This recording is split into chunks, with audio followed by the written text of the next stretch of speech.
файзканди Восе аввалин мавсим аст ки дар лигаи олӣ ҳунарнамоӣ мекунад ва токунун дар 4 марҳилаи гузашта шикаст нахӯрдааст. аммо ин тимро имтиҳони ҷиддӣ дар пеш аст, зеро 14 бозии дигар дорад.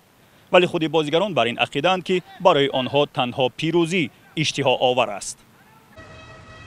дар шароити кунунӣ оғозбахши ҳар тамрин риояти қоидаҳои беҳдоштӣ аст ва дастаҳои футболӣ низ аз он истисно нестанд. дастаи файзканди Восе дар ҳоли ҳозир дар сегонаи беҳтарини чемпионати Тоҷикистон қарор дошта, масъулони даста мақсади ноил шудан ба дастовардҳои назаррас дар лигаи олии кишварро доранд. ба ҳамин хотир дар файзканди Восе дар канори бозигарони ҷавону умедбахш, бозигарони бособиқа ва бо таҷриба ҷамъ оварда шуданд ки Далер Тухтасунов, Маҳмадалӣ Содиқов, Эраҷ Раҷабов ва Наврӯз Рустамов аз ҷумлаи онҳо ҳастанд. ҳамчунин барои тақвияти даста онҳо тавонистанд 5 бозигар аз кишвари ҳамсоя яъне Узбекистон ба ин тим ҷалб шаванд.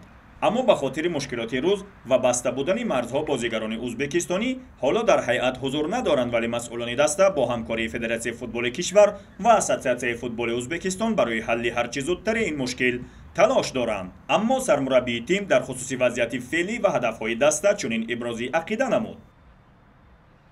Я думаю, команда молодая, первый раз играет в высшей лиге, но амбиции у команды большие, значит, руководство очень внимательно за нами следит, всячески помогает, у нас нет пока никаких проблем, значит, поэтому ребята отдаются как могут, и то, что мы хотим, они выполняют эту функцию, поэтому, я думаю, есть результат. Единственный момент, значит, я очень хочу, что если чем быстрее эта вся ситуация с коронавирусом прекратится, и когда болельщики смогут прийти на футбол, я думаю, что мы сейчас играем в Кулябе, и когда поддержка будет со стороны болельщиков, мы еще лучший результат сможем дать.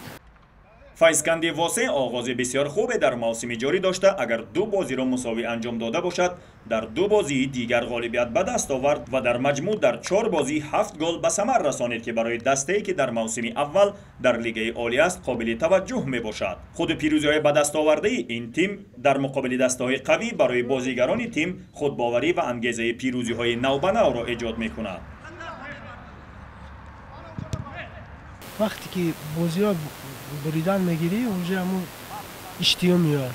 ҳар як бозида ба ҳамин мақсад мебуро ки ҳамин се холро ба даст биёрем. барои он ҳар як бозӣ мо ба мақсад мебурем ки ҳар як бозиро бурем. тими файзканди Восе дар ду бозии хонагиаш ба пирӯзӣ даст ёфта ва дар ин пирӯзиҳо нақши мухлисони худро дар майдон бисёр муҳим медонад. ҳам бозигарон ва ҳам масъулони даста ибрози умедворӣ карданд буҳрони мавҷуда бартараф шаваду бозиҳо бо ҳузури мухлисон доир гарданд. нуктаи ҷолиб ин аст ки тими файзканд ҳамагӣ соли 2018 таъсис шуда, дар аввалин соли фаъолияташ ғолиби ҷоми вилояти Хатлон шуда, дар соли 2019 дар лигаи якуми кишвар дар зинаи дуюм қарор гирифт ва аз ҳамин зина дар соли 2020 дар лигаи олӣ ба ҳунарнамоӣ пардохтааст. бо таваҷҷӯҳ ба пайгирии ҷиддии масъулон ва бозигарони тим, умедворем дар идомаи ҳамин раванд ин тими ҷавон дар лигаи олӣ низ ҷоизадор гардида рақобатҳои чемпионати Тоҷикистонро рангинтару ҷолибтар хоҳад кард.